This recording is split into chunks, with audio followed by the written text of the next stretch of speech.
Welcome back to 100 Voices on Special Education, a special interview series from Special Education News and Noteworthy. I'm Paige Fitzgerald. Before we begin, if you're enjoying these conversations, I'd love for you to follow Special Education News and Noteworthy wherever you listen to podcasts. Following the show helps more educators, families, advocates, and professionals discover these important conversations, and it ensures you won't miss future episodes as we continue this journey together. Every person experiences special education from a different place. The only way to understand the whole picture is to listen to all of them. That's the heart behind 100 Voices on Special Education. Instead of deciding ourselves who the most important voices in special education are, we're letting each guest lead us to the next conversation. At the end of every interview, I ask one question: who should we talk to next and why? By following those recommendations, my hope is that we'll create an honest, community driven portrait of the state of special education in America.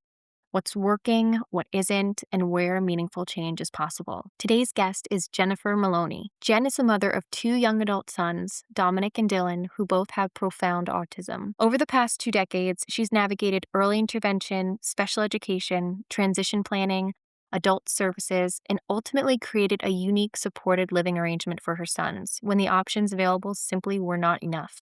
In this conversation, we talk about the realities of raising children with significant support needs, the loneliness that can accompany an autism diagnosis, the importance of finding educators who truly become part of your team, and what many families discover when special education ends and adult services begin. One of the things I appreciated most about speaking with Jen is her willingness to hold two truths at the same time: that raising her sons has brought immeasurable love and purpose to her life, and that the system supporting individuals with profound disability still has significant gaps that families are often left to navigate on their own. Whether you're a parent, an educator, a policymaker, a service provider, or simply someone who wants to better understand the experiences of families living with profound autism, I hope you'll find wisdom, honesty, and plenty to think of about in this conversation. So without further ado, here's my conversation with Jen. All right. Thank you so much for being here with me today, Jen.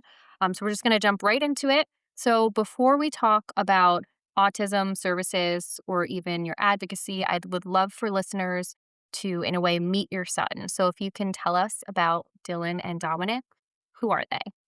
Yes. Hi. Well, thank you for having me. I am the mother of two boys. Dominic is my oldest. Dominic is 25 years old now. And Dylan is my youngest. They're 15 months apart. He will be 24 in August. So they are now adults. I'm married and we are living in Maryland, where the boys are living about 20 minutes away from us right now. Okay.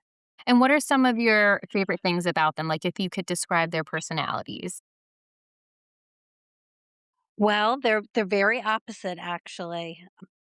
They're very different. I have one that Dominic is my quieter one. He's, doesn't wanna he's he doesn't wanna get up and move too quickly. He's wants to lay around, doesn't wanna be pushed. He takes it And easy. yeah, he's the one that's always very laid back, goes at his own pace. Dylan is we would always say my hyperactive one. He's never sits still. He's constantly moving. They both have very different interests Mhm. and things, but they're both profound. They're both on the profound end of the spectrum. So, but yeah, they present very differently. So, when autism first entered your family's life, what did you think that it meant? And if you could tell us a little bit about how much as you remember about their diagnosis. Yeah, well, we're going back. We're going back. Well, I had a feeling very early on. And back then at that time when the boys were toddlers basically, the average age of getting a diagnosis was, I think, at that time around 3 or 4 years old. I don't know if that's really changed. I think it might be a little earlier now just because there's so much more awareness, Mhm. and information out there.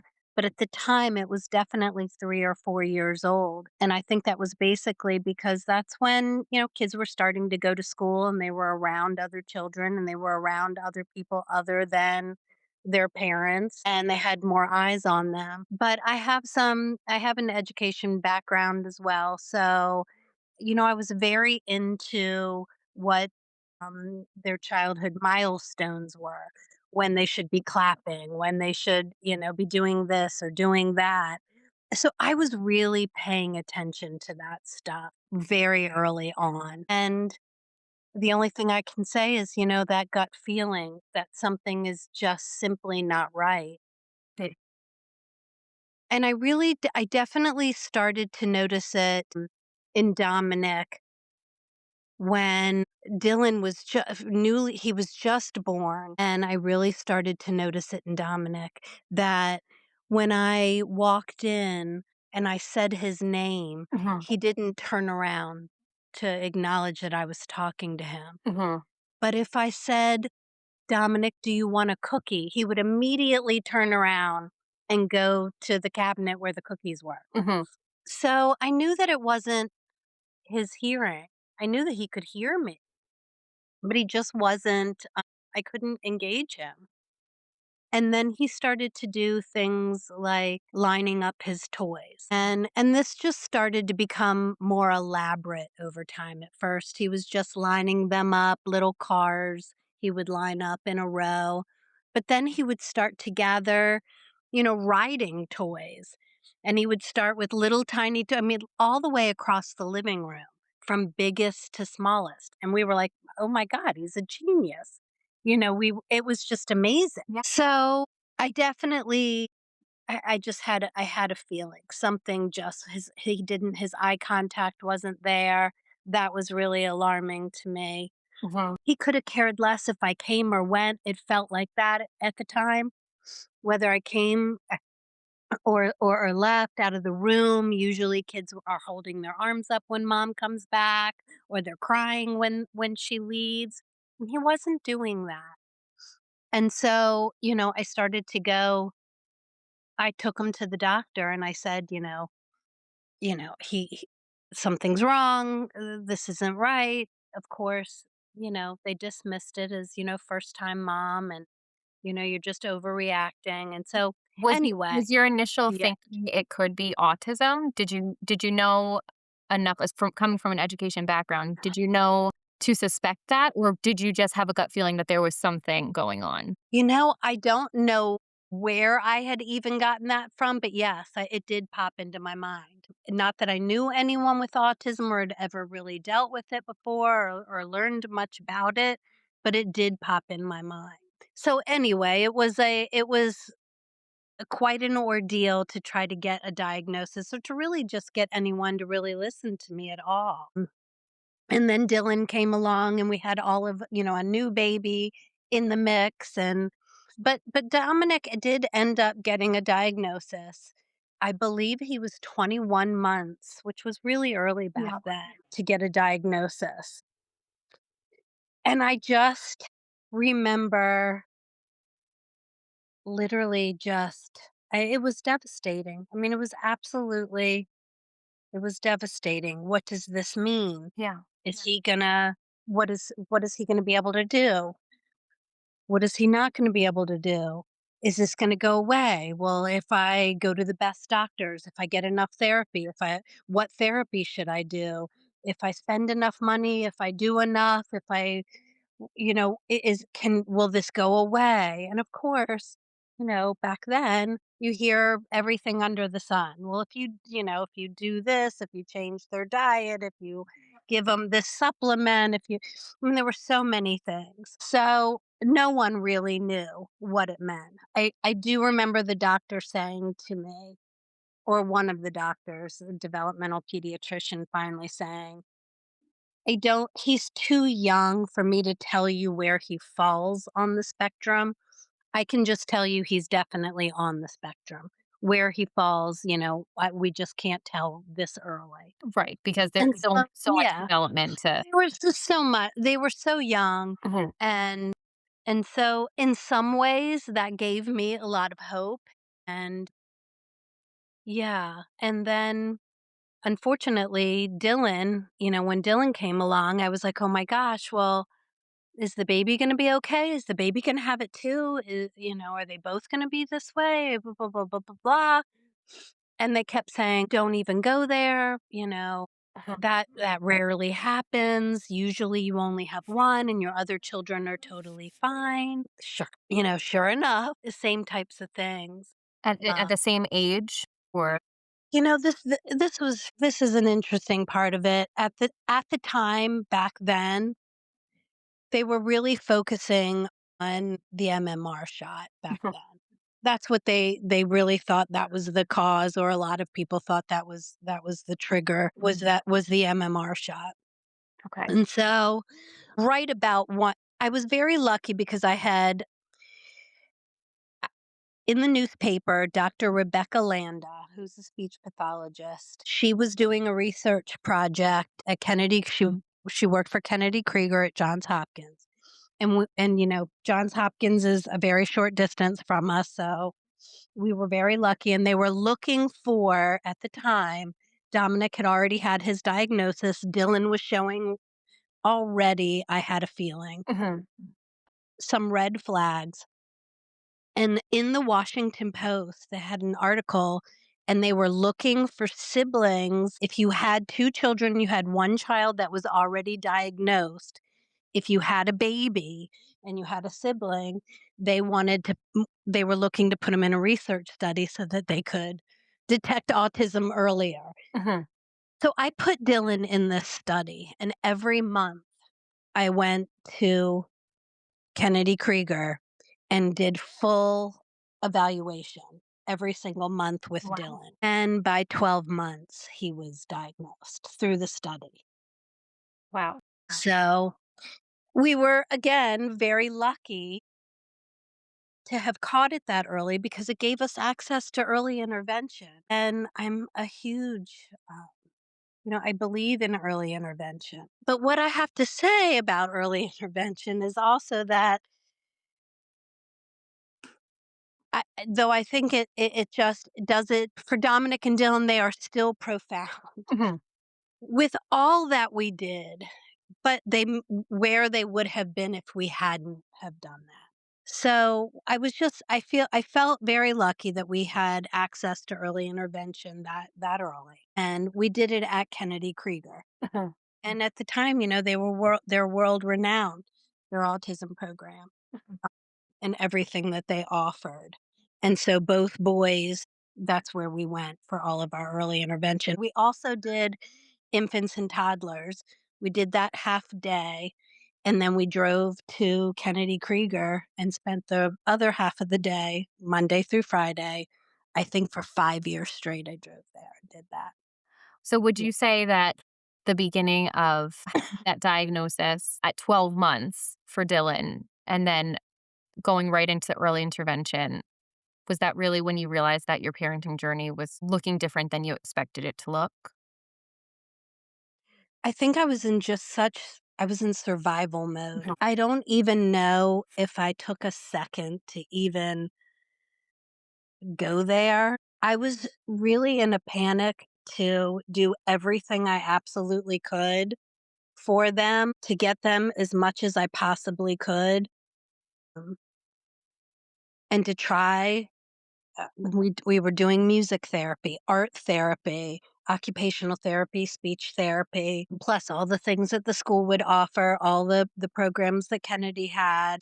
I mean, our days were just literally filled, and I was just running on fear. Yeah. Fear. I don't even think I could take a second. I was so afraid of what could happen or what it was gonna be like that I couldn't allow myself to even take a second. I just wanted to help them. Yeah.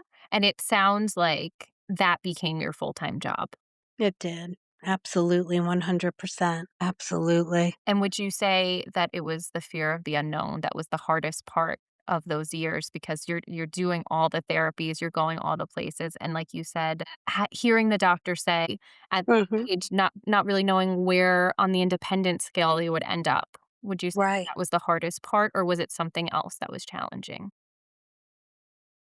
Um, it was just, it was almost like I felt like I had kind of like left my body and I was like floating in the air Mhm. watching everything happen. I was kind of an outsider to everything. I wasn't, your typical stay-at-home mom. I wasn't going to playgroup and gymboree and Mhm. all the things that, all my friends were doing, and I wasn't really a part of that. But I wasn't really a part of the working moms either, wasn't doing the same thing there. It was very isolating, like, it was definitely extremely isolating. It sounds like that's very, very lonely, Mhm. having to be the one that is essentially, right, like, you're the stay-at-home mom, but not really, you really are working in a different capacity. You're just working Yeah. your job is taking care of your kids and getting them where they need to go. Was there a point eventually where you were able to find community with other parents that were going through similar things? I definitely connected with parents at Kennedy because they were doing the same thing. Whatever county they lived in, they were doing their services in the mornings, and then we'd all meet, and while the kids were in therapy there, we all kind of hung out together and had each other, and I'm still friends. There's actually I made one really great friend there, and she had twins. And they both yeah, so both of her and one was exactly like Dominic, and one was exactly like Dylan, and we're still friends today.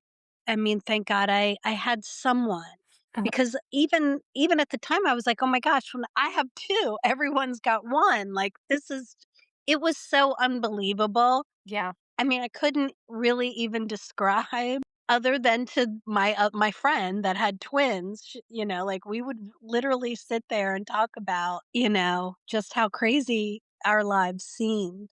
Um, so it was great that I had someone, so I didn't feel completely alone in the world, because you definitely start to question, you're like, "Well, how did this happen?" No one knows. Yeah.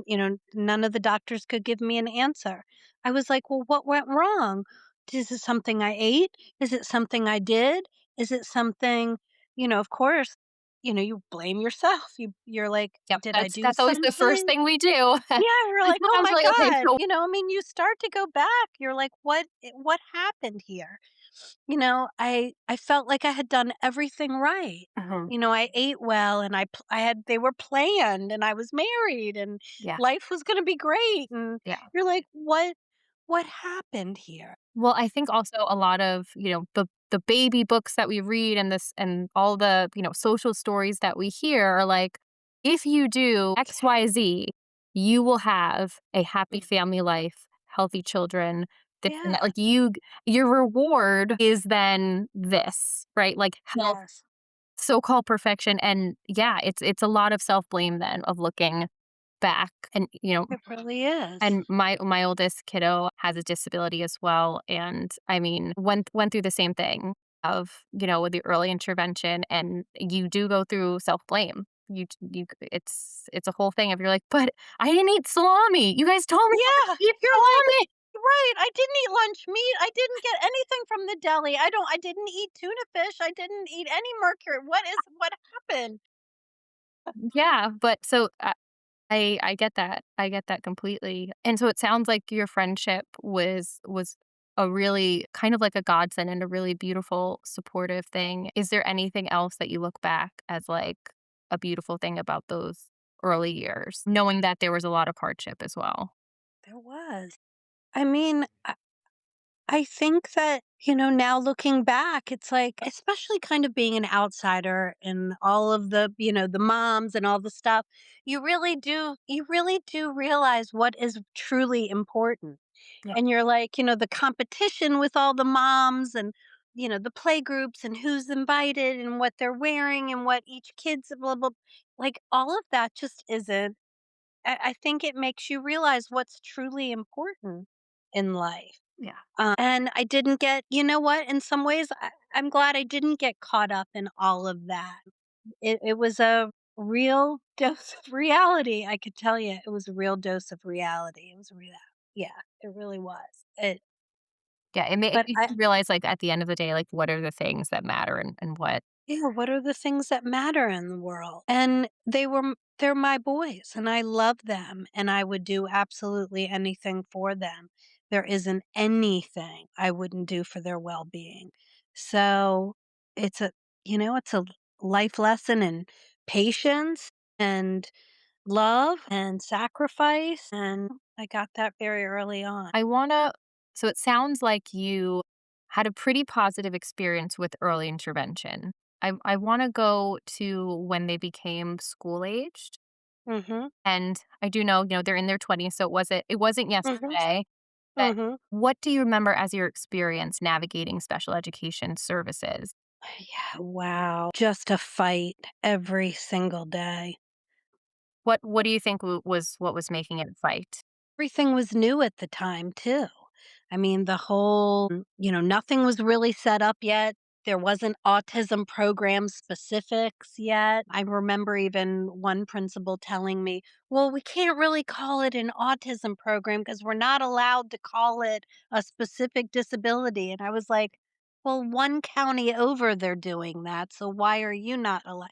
I mean, it was just everything from the wording to all the policy, Mhm, and really, no one knew what they were doing at that point. It was just hitting. There were so many kids coming in with this diagnosis and not enough trained people and people really knowing what they were even looking at. Nothing was set up yet. And really, we lived we're in the DC Baltimore area, but we're definitely in a more rural setting mhm, outside of the city. So it was even worse where we were. But what I will tell you is that I still came across people that cared. They wanted to help, they wanted to do the right thing. And I had to find those people. I think I had to weed out a lot of people, but they were there. There were people that truly wanted to help and wanted to do the right thing and wanted to. But it was it was hard. It was just a constant fight. We fight for inclusion, but at the same time, mhm. I didn't want Dominic and Dylan in general ed. And at the time when they would go into some of these general ed classes, I mean, those teachers, that's not what they signed up for. Right. And you could tell. They didn't want it. That was very clear to me. Mhm, Um, so I really did not like that. I didn't really push for that. That wasn't what I wanted for them. I wanted them with special ed teachers, people who that's what they had dedicated their lives to. yeah. That's what they wanted to do. That's what they went to school for. And I think that Um, makes sense because at that point, you were getting an understanding of the intensity of their need as well. mhm, mhm. And it makes complete sense to be like, I want it to be a self-contained classroom where Absolutely. someone majored in this, where someone knows Yes. all of the things. Because yeah, especially in the beginning. I feel like there are more teachers that can kind of go both, like, they have those integrated classrooms where you have a special ed teacher and a gen ed teacher, and sometimes that's appropriate.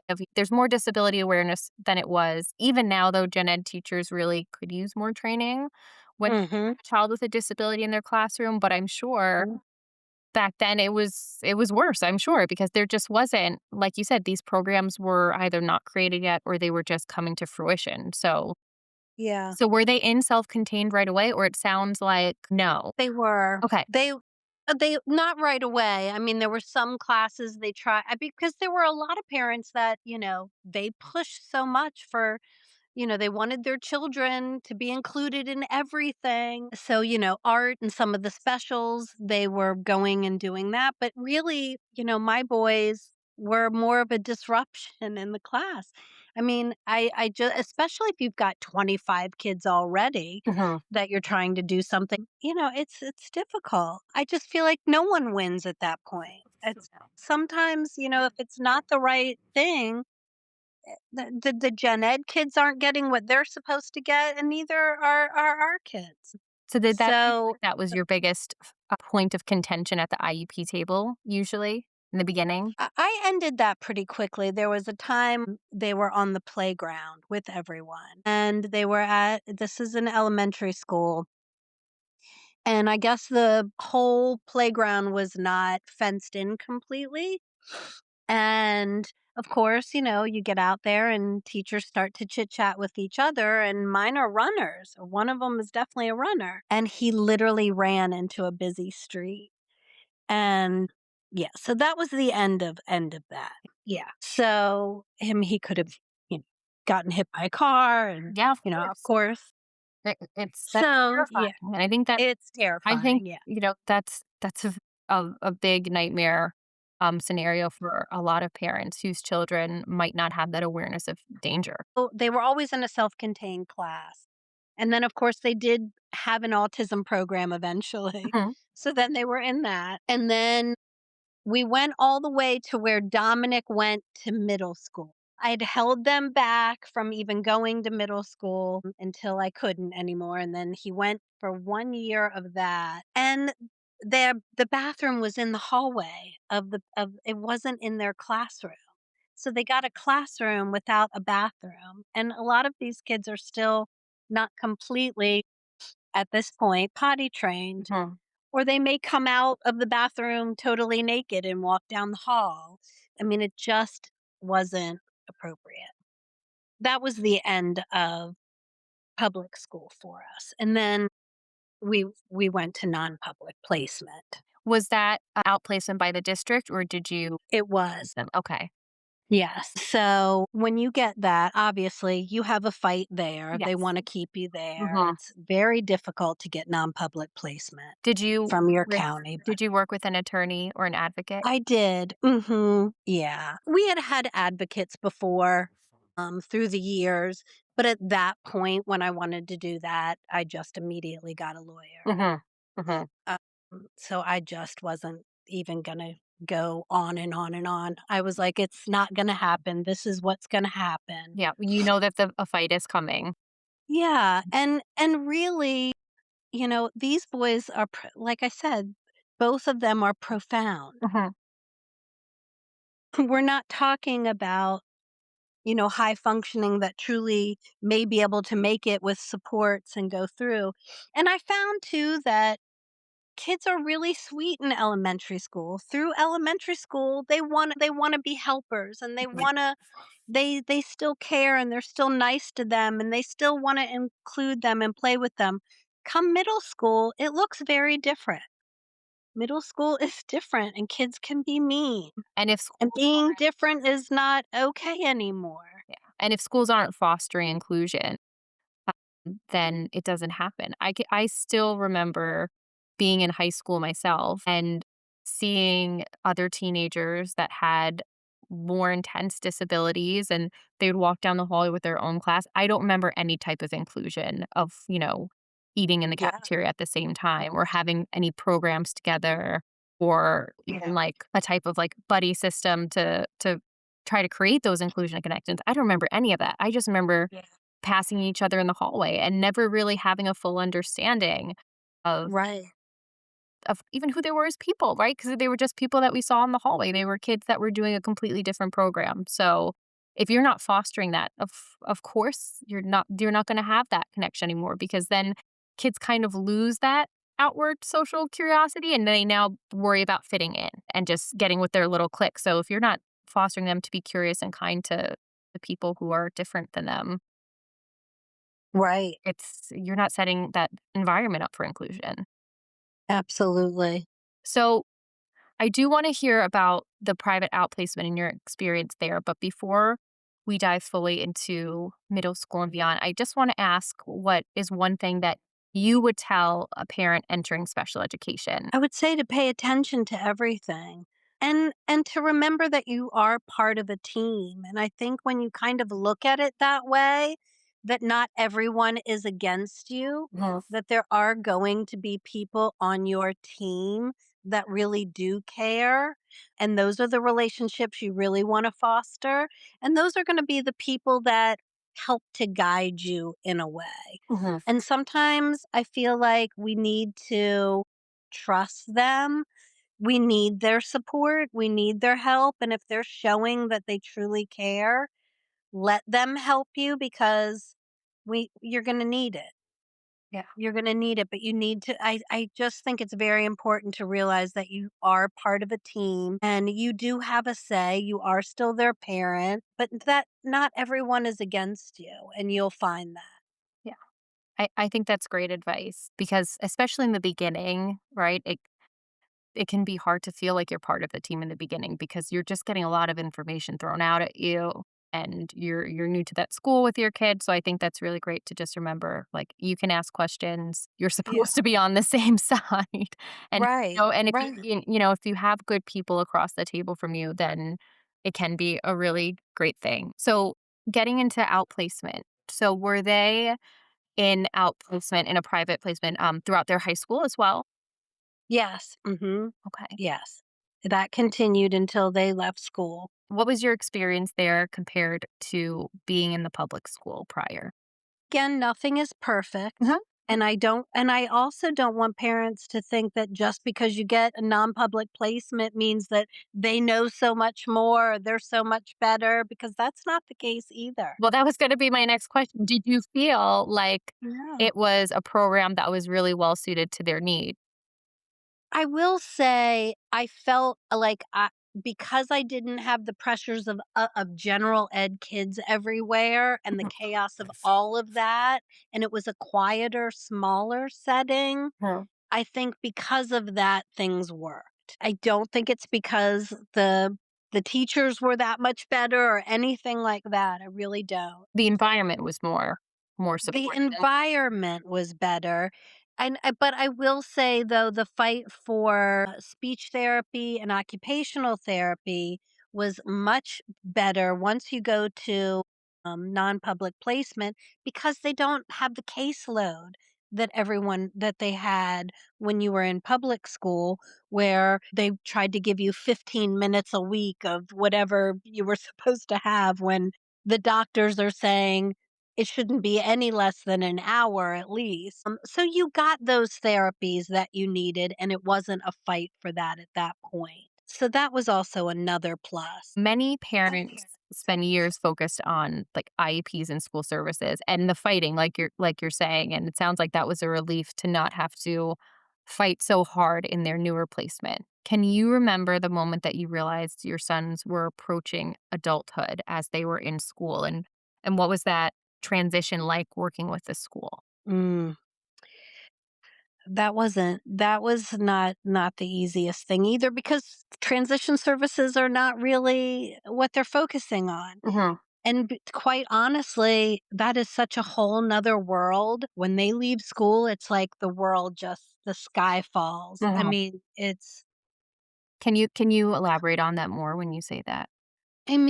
for one, I think here in Maryland, I don't know if terminology may be different in New York, or in different states, but we are doing what's called self-directed programming. Is it called that in New York? There's some self-directions. Mhm, Self-direction or traditional. So mhm. either you choose to go the traditional route or you go self-directed. Schools really were not talking to us hardly at all about self-direction. They were only giving us information on traditional programs. And so and that's limited, and what I didn't know, but I learned, is that these programs, these traditional programs, because I had a whole list and I went and visit them and wanted to observe and wanted to go to their group homes and wanted to see their day program and wanted to, and this was all during the pandemic, so this was yeah, things were not running normally anyway, Mhm. so it was even harder to see people. And then they kept saying, well, you can't come when our clients are here because you're not allowed to, you know, HIPAA violations and this and that. I said, so I would come to observe your program, but I can't come when the clients are the, well, then what Like, will I what are you gonna see? do? Like, yeah, check out the Yeah. colors and Yeah. And I'm like, well, what will I see then? I mean, I don't understand. Just see the building? Like, so all of that was weird, but they don't have to take you in traditional. They can literally just deny you for whatever reason. Mhm. Um, and finding that, especially if you have behavioral problems on your file, it's almost like this big red stamp, like you get flagged. They're like, "Oh no, this one's got behavioral, this one bites, or this one does." Nope, nope, nope. So if you've got behavioral problems or you need one-to-one, I mean, it's hard enough for them to keep staff for a small group, let alone have to provide, one-to-one, two-to-one even. Mhm. So one of mine has two-to-one and one has one-to-one. Almost, like I said, impossible and traditional. I mean, just you get put at the bottom of the list. Of course, everyone wants the high functioning kids. Everyone wants a kid that they're it's measurable, what they're doing with them, or if they're learning, Mhm. they feel like they're getting something back from that child. It's harder when you try for months to connect with a kid like mine and you're not getting anywhere, you're not getting anything, and people, they start to feel like it's a reflection of their teaching or their how well they're doing. And so it's hard to connect with kids like mine. And people are afraid of that. It's a challenge, but they are capable of connecting. They are, and they are teachable. Mhm. But yeah, so I went to visit these programs, traditional programs, and I just, yeah, immediately. And I'm not saying they were all terrible. Some of I walked in and I see a bunch of adults sitting around a table in a day center coloring. Mhm. And I'm like, well, are they gonna do anything else? They've been sit just the whole time I'm here, they're coloring. Yeah. I mean, that was it. Yeah. And I just thought, there is no way I can send them anyway. I can't do it. I can't do this. I can't do this. Mhm. Uh, and I went and saw some of the homes in some of the neighborhoods around us. And I just, yeah, it just wasn't gonna happen for me. Just wasn't the right fit, and you just knew it. It wasn't the right fit, and I knew that immediately. So I knew that. how did you find out about self-direction? If the schools were, I don't wanna say pushing, but more maybe being more forthcoming and informational when it came to the traditional transition services. How Well, did when they started to pressure me for, "Well, have you made a decision? Did you go see this place? Did you go see that place?" And I was like, "I've gotta be honest. All of it sucks. Mhm. None of this is gonna happen. And my boys aren't going to any of these places. They'll stay home with me if this is the only choice I have. Yeah. I mean, this is not gonna happen." That's when someone finally said, "Well, you could choose to do blah, blah, blah." And I was like, okay. Well, I wonder why no one said that in the beginning." Was this someone in this on the school team that said that? It was, I Okay. think so. I'm trying to remember who exactly said that. And I was like, "Why? I wonder why they didn't tell me this in the beginning." Yeah. If that's the Like they just flaw let me a go flaw out and in feel the all this system. rejection for Mhm. Dominic and Dylan. And it just all kind of seemed to happen at that time. A program pops up like right in our town for self-direction. So it was almost like it was supposed to be. Mhm. And I was so relieved. And yeah, it was one of the first of its kind. It actually had a center base. They still did all the things out in the community. And they were just getting started up and they were taking self directed clients. And so that's what we did. So I did that with Dominic Mhm. because at the time, I forgot to tell you, during the pandemic, when they were at non public placement, Dylan, who couldn't handle the pandemic and the shutdown and no routine and all of that, we ended up putting him in residential placement. Okay. So Dylan went there for a while. So we have experience with that as well. So What was his experience like in residential? so there was only one in, at least in Maryland, available, and it was about 2 hours away. Okay. And it was the only place that had school open because the kids lived there, so they were allowed to have school. Mhm. So that's why he went. I wanted both of them to go, and they would only take one. So I had to make that decision, and it ended up being Dylan to go. But he adjusted actually really well. One of the hardest things I did, but so that's where he ended up graduating and finishing out was there. So Dominic had already spent a year at in self-directed by the time Dylan was coming out. So then Dylan came back and went right into the same program. And then one of the things that I think is really remarkable about the story of you and your husband and your boys is that because you were not happy with the options that were around, that you really custom made something for them. And I know they have the self-direction program, but can you go into a little bit about the housing situation that Yeah. you created? So when when Dylan was going to be coming out of school at 21, I didn't want to bring him back home. Dominic was still home at that time. I didn't wanna confuse him, bring him home, and then at some point, we were gonna move him again with his brother somewhere, they were gonna go. I thought, if he's already coming from and he had adjusted so well to the school that he was in, the residential program, that I thought, he's ready to go not come home, to not live with us. So that's when we decided to purchase a house. Now I couldn't get Dominic out though.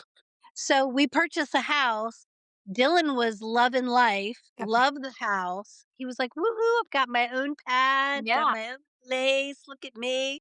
And Dominic was not having it. He was like, "Oh, no, where He's my more your introvert. he's my introvert." He was not so he would see Dylan at day program. Dylan's at the house, so we have Dylan at the house with caregivers. Dominic's still at till finally, and what I'm gonna say about self-direction too is that when you choose self-direction, you get another team. You get a team of people. And part of your team is you choose a support broker, which is kind of like your advocate, kind of like a liaison between home, DDA, your agencies that you're using. They go and see your child in all of their settings. They're keeping up with everything. They know every behavior that's going on. You also get to choose because my boys have behavioral issues. I have a behavioral specialist on our team. So these two people are like my lifeline to everything. I mean, they help. I mean, they truly advocate for our whole family. And so I'm trying to think what I was Yeah. going to say No, because and are they also helping you navigate the funding yes, for that too, for having the in-house support? How does that setup work? exactly. Yes. So when you don't go traditional, you get a waiver. And so even though you're responsible as a parent, when you either have to pay their rent if you're going to rent something for them, you that's on you. Mhm, You pay their rent or you pay the mortgage. All those house things are still your responsibility. mhm. But through the waiver, you get funding to help staff the house, to have people there. And yes, your support broker and the behavioral specialist, they know all of the ins and outs, all the policies, constant changing policy. Obviously, in this day and age, we've got a lot going on right now. Yeah, yeah.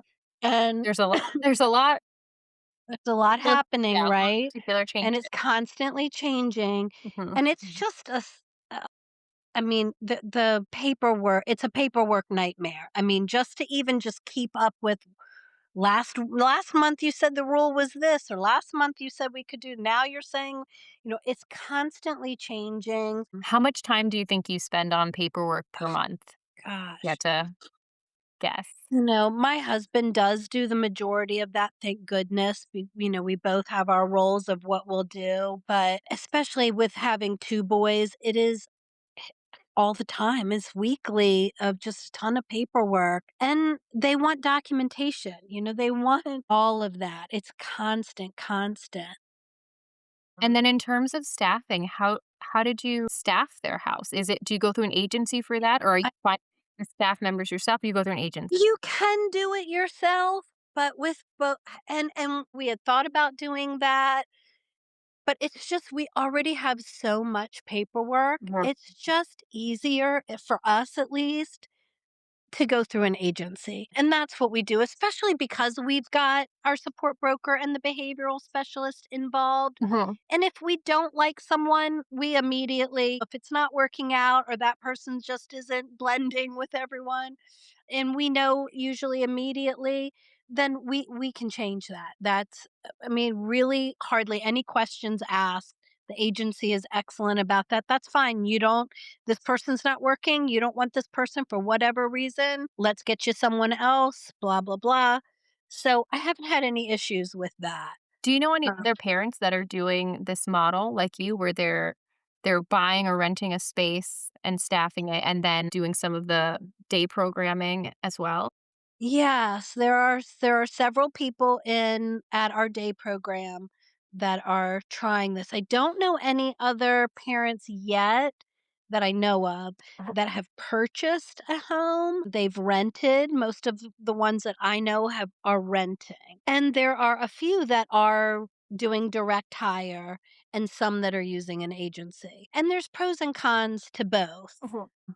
Pros and cons to both. Some people totally prefer, they wanna choose their own, they wanna interview everybody, they want wherever they're finding them, maybe they have a resource. Yeah. Yeah. So everyone's doing it a little bit differently, but if for us, I think it's easier, at least for now, while we're both still working and still have jobs, that we use an agency. It doesn't seem like there's a playbook for this either. So I'm sure Right. every parent probably does it a little bit differently based on what they do, Yeah. what their preferences are. Like you said, some like to hire Yeah. themselves. Yeah. And honestly, I mean, we've been very lucky, we've gotten some really great people, and they work and some of them work for other agencies, and during the day, they're at different day programs, so they have experience. And then there are some that just have had no experience at all, and they're not quite sure what they're walking into. And some have not lasted, Mhm. and they've come a few times, and then they're like, this is not Not the for me." right fit for them. Yeah, yeah. So we've definitely had some turnover. Yeah. And do you see this as the setting and the environment that the boys will be in throughout their life of living in this home that you purchased for them with these? I mean, that was the plan. Mhm. I mean, I have, a huge fear that in the state of Maryland, self-directed may not be a choice at some point. I mean, I don't know what yes. My plan is to keep them where they are with each other. They're brothers, they belong together. They they love being with each other, they're comfortable with each other. We're over there all the time. They still see us. We're still part of it. We pick up some of our own shifts that we do with the boys. So we see them on the weekends. We see them during the week. This is the way, yes, that I would like it to stay. Yeah. And so you mentioned, having that liaison. Is this something that they also help in terms of long-term planning for Dylan and Dominic? Do they also help you with that? Or do they guide you in the right direction for like estate planning and having these beautiful programs in place like 50, 60 years down the line? Yeah, I mean, they do. I mean, we always talk about the importance of, well, what would happens if, something happens to you guys? Do you have that set up? Who do you want? So yes, they are definitely those hard conversations we've had. And I've gotten comfortable enough with them. They know they can say that to me. Jenny, we've got to make sure we get this set up, that set up, just in case. So, Yeah. Which is important, right? You want to have mhm, the hard conversations, you do. especially with the people that are going to help you work through those hard conversations to be like, okay, let's Let's put security in Exactly. place. Exactly. So you've become a strong voice for families of individuals with profound autism. You've done public speaking before. How did that advocacy work begin for you? It started when the boys were at Kennedy Krieger. I started speaking for Kennedy at their conferences, going to different speaking to different doctor groups. I don't know if it was just because I had 2 and they were both somewhat they were profound, that the interest in the boys was so high, and plus I had s they were so they got their diagnosis so early that Kennedy had a lot of data on them, a lot of video on them. They were constantly, "Can this person observe them? Can we do this? Can you put them in this thing?" And so, because of that, I was asked to do a lot of talks. So that's really it began there on top of just advocating at school. You know, I had 2, so I needed to make sure that they were getting gonna get what they needed. So, yeah, I was a very loud voice What motivates you to still keep speaking out today? because their journey doesn't end in adolescence, it continues. This is lifelong.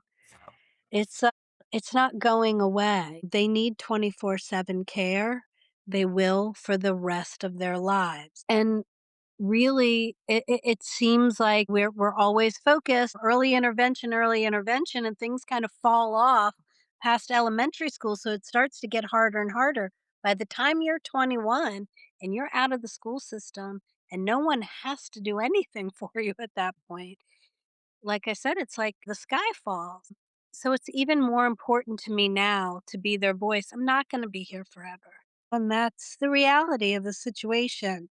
What is going to happen to kids like mine? Where are they going to go? Who's going to care? Yeah. And what do you wish more people understood about individuals like your sons who have significant support needs? Mm.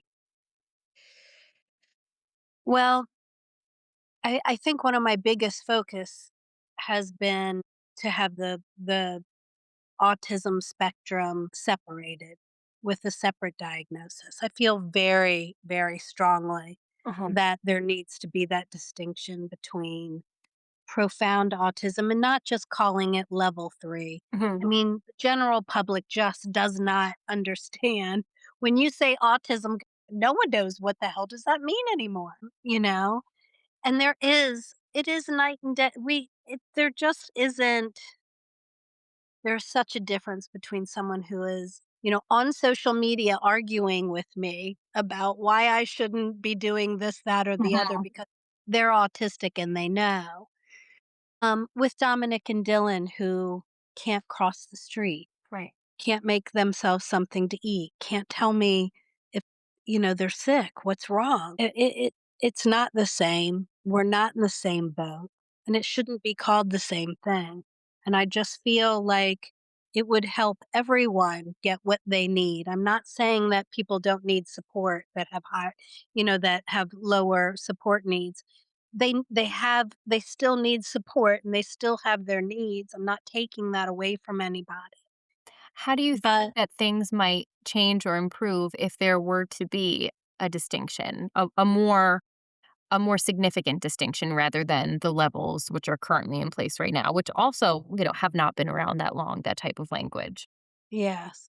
I think it would help immediately, and not only in the education system for teachers to immediately to know maybe I'm gonna be dealing with a, minimally verbal child or a nonverbal child. And that doesn't mean that all nonverbal or minimally verbal children, are cognitively delayed as Mhm, well, but most majority of the time, that's what you're gonna find. mhm. And if we're saying level 3, we're saying they are significantly cognitively delayed. That comes along with it. So I know a lot of people wanna talk about subcategories and subdiagnosis, but really, it when you say profound autism, all of those things, it is part of the diagnosis. Do you think that's a conversation that people aren't having enough about the profound level of autism? I think we've been left out of a lot of things for a very long time. I think the majority of people with this diagnosis, it's not the profound.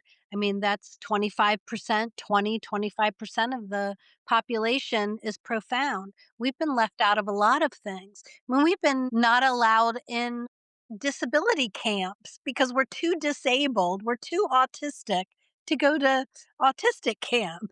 I mean, how does that happen? So, yeah, I just think it's impaired. We have to. I really feel like it's very necessary to have that distinction. I'm hoping that I hope it happens soon. I just don't think that people with higher support needs, higher level of functioning should be able to speak for those who can't speak for themselves. So I actually did an interview a few days ago for this same series because you're my first for track 1, he's my first for track 2, and he is actually a disability rights attorney who is on the spectrum, and I think he puts it really beautifully of that he doesn't speak for everybody on the spectrum because he's like, "I don't know what it's like to be nonverbal."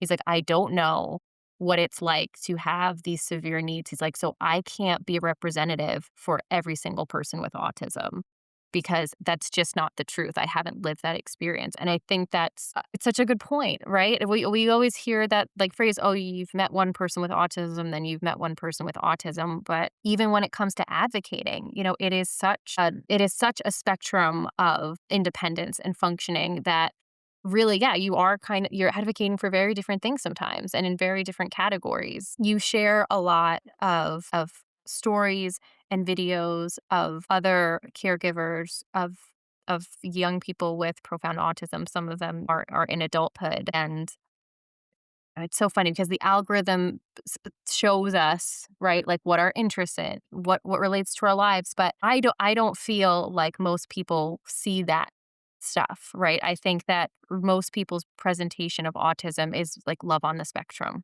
And when you think of autism representation in media today, is there anything that feels familiar to your family's experience, or do you find that there's something missing? Yeah, I don't find anything familiar that I see in media at all. What do you think It's good still, representation would look like if media were to try to be more inclusive? these kids are home, they have nowhere to go. Mhm, Half of these places are not taking them. I don't know if every state offers self-direction, but there are people who they can't even go to work because they've got their now adult child at home fighting themselves. mhm. They can't, then maybe they're not potty trained. Parents are exhausted. What are we going to do? Parents aren't going to be here forever. At some point, has to care. Mhm. They have to care because it's going to affect everyone at some point. And at this point, everybody has someone they know with a disability, with autism, Yes. whether it's a family member, a friend, a neighbor. I mean, it's touching everyone. It has to get better. It seems like it's getting worse, but it has to. Yeah. It And just has to. that's really at the heart of what this series is trying to get at. It's, things don't seem to be going in the right direction. And can we try to figure out how to get that in the right direction? What do policymakers consistently misunderstand? Because we're talking about things as a whole. Well, I think the first thing we're going to have to do is, as a community, we're all so divided as it is. We can't even advocate as a group because we're all fighting amongst ourselves Yeah. over what autism is and how to treat it and whether everyone should be treated equal in funding. I don't know if we're going to get anywhere until we as a community can figure out how to advocate without offending each other. I know the profound parents are trying really hard to have a voice, and I feel like every time we get on social media, someone has something to say. I can't tell you how many times I've had to block people or people private message me or people tell me I'm a terrible parent or I'm a terrible mother because I put a video up of him doing something and that wasn't my right, because he didn't give me consent. I mean, I have had it's constant, but I think to keep speaking up, we're trying. We're not trying to take away from other people to say that other people don't have needs, but we're tired of not being seen. And so I just think that's the most important right now. It's more important that we just find our voice together. Mhm. That unity of just coming together and being like, Yeah. maybe we don't agree on every Yeah. single issue within this, but we have to be rowing our boat in the same direction still. Yes. So you've spent so much of your life advocating for your sons and advocating out in the community. I want to know, what do you do for yourself? Well, now that I'm the age I am, my husband will tell you I'm watching the birds. I've got bird feeders. I'm doing all my good old people stuff. Okay. My friend has just, gotten binoculars and downloaded an app, and she's stepped into that as well. Her kids are toddlers, and she's like, "I'm here, and I'm one with nature." My God, that's exactly how I feel. Yes. And I have binoculars too. My husband's like, you are a total bird nerd. What has happened to you? I imagine it's very peaceful. It is. I have a nature app that I like to do, and I just love to just know the name of, like, random weeds on the side of the road. I'm like, "That?" Right? Nobody's patting me on the back saying how interesting. I just bring it up. People are like, "Okay, can we keep walking?" Like, I see for the ragweed, but that's great. That's great. So I'm gonna close with some questions that we're going to try to ask to all of our guests, and it's about really the future of special education and also what's going on now. What do you feel is something about special education that people on the outside of or new to the system really don't understand? Wow, that's a great question. Well, like I said earlier, I think there are more good people in special education than not. Find your people, they're there to support you. They're not all against you. I think to remember that is very important. And I think that, the system, it's just the money isn't there. And there's Mhm, so many coming in. I don't think the system knows how to do it anymore. I just don't think I think we're hoping for something that maybe is just impossible sometimes. mhm. The numbers are just out of control and each system just doesn't have it in just it's just not there. Nothing's going to be perfect. Uh, and I think just relying on any one thing is a mistake. I think a lot of parents rely completely on the school system to do everything for their child, every therapy, Mhm. everything. Yeah, Potty train them. I mean, they send them. I mean, they think the school should do that. yeah, And I just don't think it's not the school's job to do everything. yeah. Again, they're part of a team, but they aren't responsible solely. I When think remembering that is important. when I work with parents and we're talking about services like speech, like occupational therapy, that's one of the things that I always try to bring up when it's appropriate around that conversation is that it's speech and occupational therapy is not going to look and be the same as speech and occupational therapy that you get outside of school because the goals are different. Exactly. They're Yeah, focusing on giving them access to school, and you very well might need to continue occupational therapy absolutely. or PT or what have you outside because that's playing a different function in Yes. skills that they need for life. And but it can be confusing for a parent because you're thinking, "Oh, great, they're getting these services in here. It's going to be the same kind of service." And Yes. so that's a good I thing to know that, you do still need your support system outside most of the time. You do.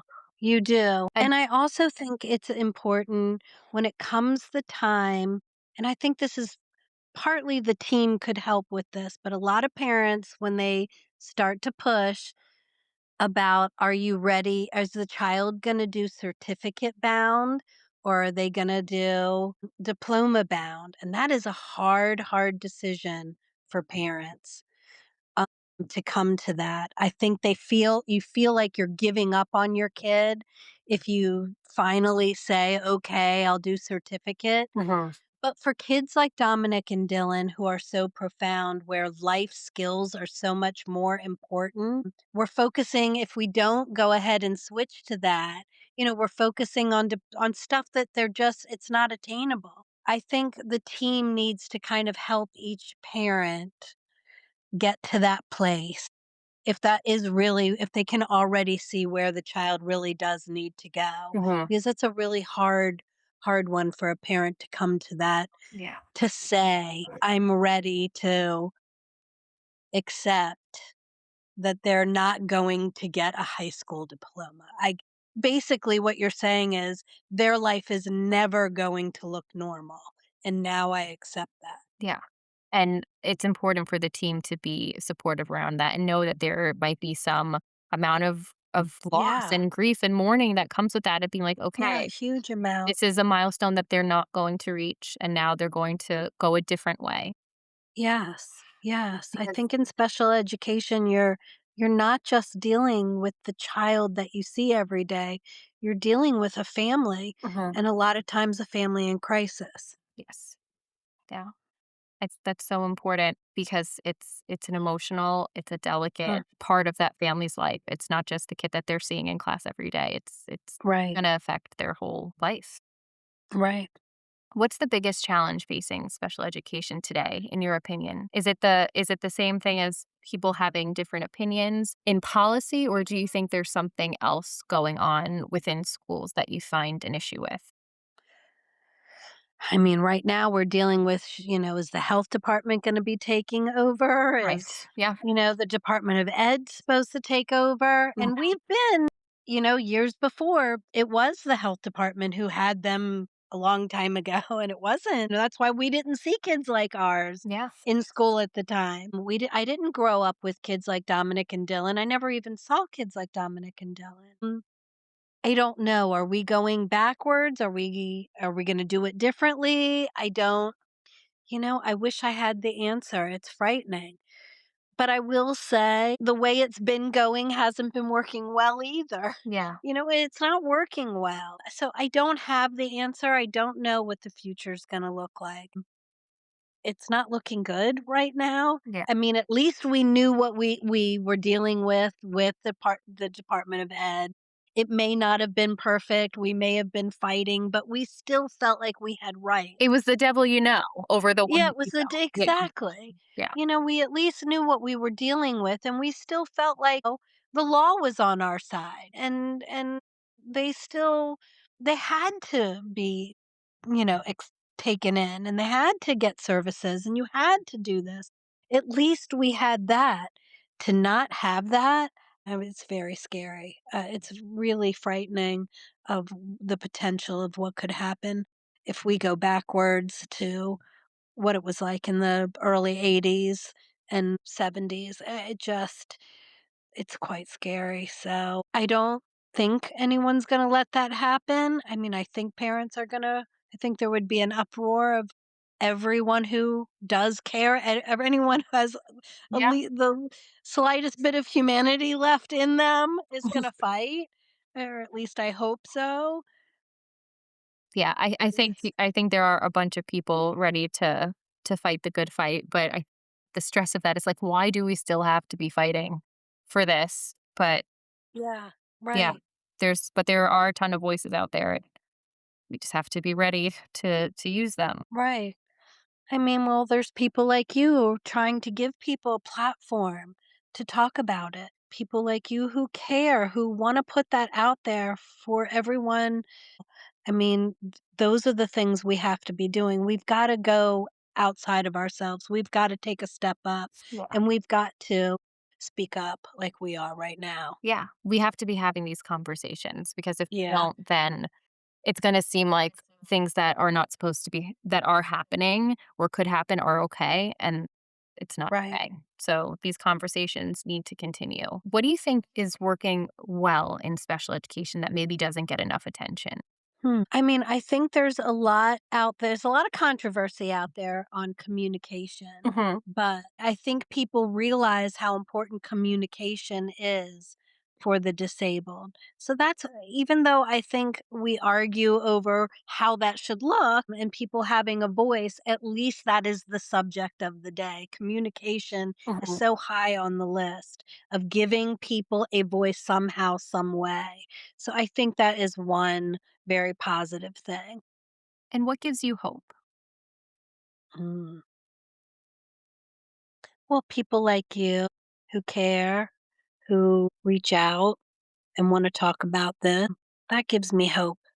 There are people out there that give me hope every day. Our behavioral specialist, she gives me hope. My support broker. There are people that care. There are people out there and people are trying to show it. Is there a resource, a book, a podcast, an organization that you would recommend listeners learn from? I mean, there's the Profound Autism Alliance. There are organizations, severe autism groups out there. And they're on social media. They're trying to speak up. They're trying to get people together. They're trying to remind you to write to your congressman and to speak and to come to things and to show up and to keep telling your truth. And I think that's awesome. So, my final question for you, Jen, is who should I talk to next? As you know, this is a referral interview Mhm. series. Who should I talk to next and why? Mm.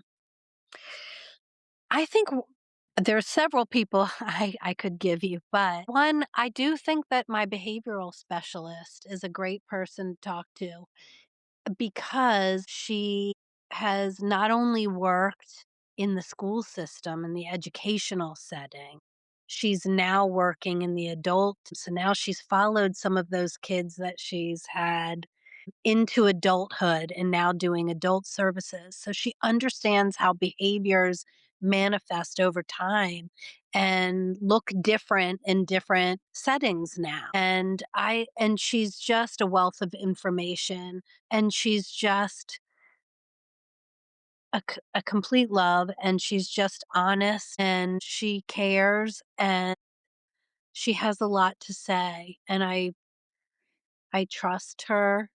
And I just think she has a lot of insight. Her name is Rachel Souza, and she Rachel. owns Compassionate Care.